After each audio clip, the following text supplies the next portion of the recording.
Hi again, everybody. Welcome back to the Bottle Stories podcast and another episode of One Sip and One Question. And we're still focusing on our grape varietal videos here. And today's question: what makes Malbec so easy for people to enjoy?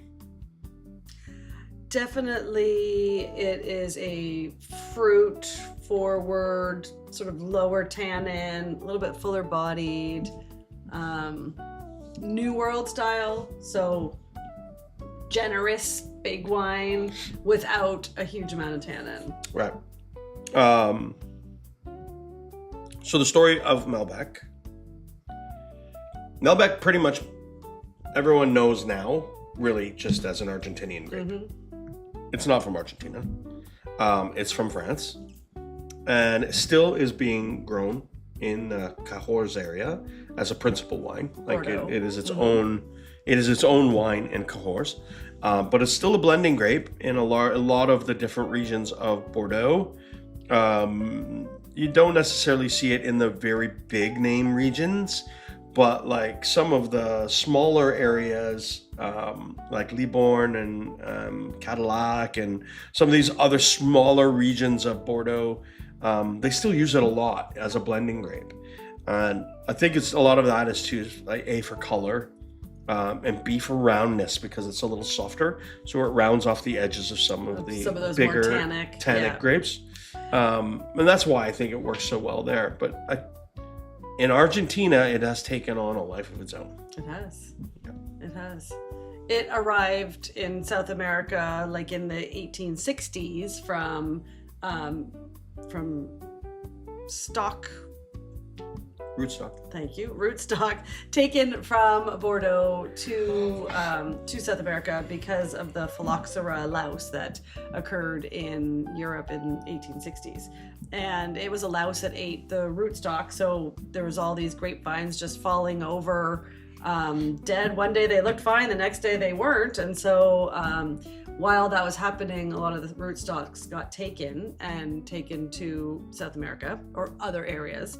It was found out that this louse could not go over mountains, sand, or water.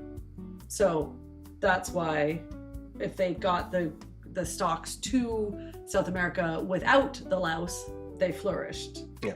And Sicily, same thing, right? They've got mountains and water, and Yeah, they didn't have many they didn't have any of the phylloxeraceous, problem, right? so you can still find a lot of pre-phylloxera vines there. Mhm. Malbec is a really interesting case study in what happens when an entire nation gets behind something. The biggest grape in Argentina until 20 years ago was Bonarda, and it's still the second biggest grape in Argentina. And so most people don't even know what Bonarda is. I love Bonarda. so- Well, I love a good Bonarda. Yeah, because they can be pretty bad. But let's like any wine can be pretty bad, but they can also be really good. The whole nation got behind promoting,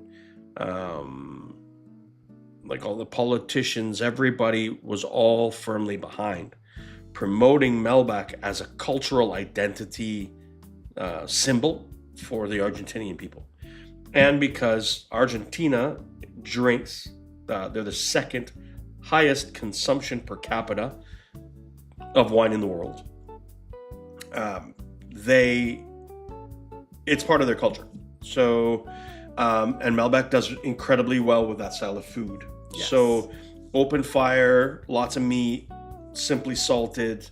Malbec does really, really well with that kind of food. So, it was easy for them to get behind it, and they did an amazing job of promoting, and it built this whole industry up and built it up, and now it's become synonymous. The name Malbec is synonymous with Argentina, yeah. and not France, where Most it all people comes probably from. know, yeah. Exactly. Yeah. Most people would never.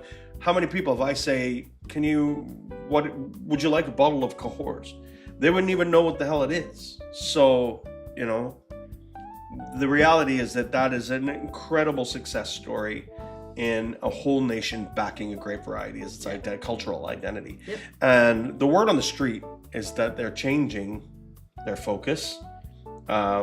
And they're going to start promoting another grape, and it's not Malbec. I'm not going to say any more about it. To be continued. To be continued. But definitely check out some Malbec, guys. There are great versions. There are some not great versions. But exploration is the only way you're going to find them. Cheers.